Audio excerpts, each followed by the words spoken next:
এই ছবিটা একটু লক্ষ্য করেন, একটু ভালো করে লক্ষ্য করেন।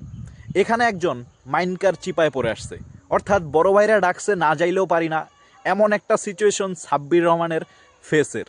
দেখেন তামিমের সাথে সাব্বিরের কী ধরনের সম্পর্ক ছিল এক টাইমে, সেটা আপনি আমি খুব ভালো করেই জানি। এবং বর্তমান বাংলাদেশ ক্রিকেটে একটা গ্রুপিং সিস্টেম আছে, যেই গ্রুপগুলোকে চালায় তথাকথিত কিছু বড় ভাই। এমন একটা গ্রুপ সাকিব আল হাসানেরও ছিল, কিন্তু সাকিব আল হাসানের এখন আর বিসিবিতে কর্তৃত্ব না থাকায় সেই ছোট ভাইগুলো নতুন করে যোগ দিয়েছে তামিম বাহিনীতে। এবং এই তামিম বাহিনী খুবই শক্তিশালী একটা বাহিনী। এই বাহিনীর সাথে হয়তো আপোষ করে টিকে থাকতে হয় অন্যান্য ক্রিকেটারদের। এই ধরেন সাব্বির রহমান রুম্মন, তার এখন বর্তমান কি অবস্থা। জাতীয় দলে ঢোকার জন্য তিনি এখন প্রচুর চেষ্টা করতেছেন, তার চেষ্টার কোনো কমতি নাই। এবং বিপিএলেও মোটামুটি পারফর্ম করতেছেন, গত বছরও পারফর্ম করছেন, তাও তিনি দলের আশেপাশে নেই। সেই কারণেই হয়তো বড় ভাইদের সাথে আর কোনো ধরনের গ্যাঞ্জামে তিনি যেতে যাচ্ছেন না। শুধুমাত্র সাব্বির রহমান না, এমন অনেক ক্রিকেটার আছেন যারা হয়তো এই ধরনের গ্রুপগুলোর সাথে আপোষ করে চলে এবং ভিতরের কথাগুলো হয়তো বাইরে বলে না।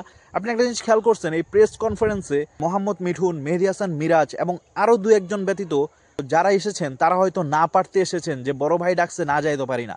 আপনারা ক্রিকেটারদের ফেসবুক পোস্টগুলো একটু খেয়াল করেন, মনে হয় যে তারা একটা মেসেঞ্জার গ্রুপ চালায়, যেখানে কেউ একজন টাইপ করে দিছে যে সবাই পোস্ট করো, না করলে সমস্যা হবে। এমন টাইপের একটা মেসেজ, কেউ নিজে থেকে কিছু লেখে নাই, কপি মারছে পেস্ট করছে, কপি মারছে পেস্ট করছে।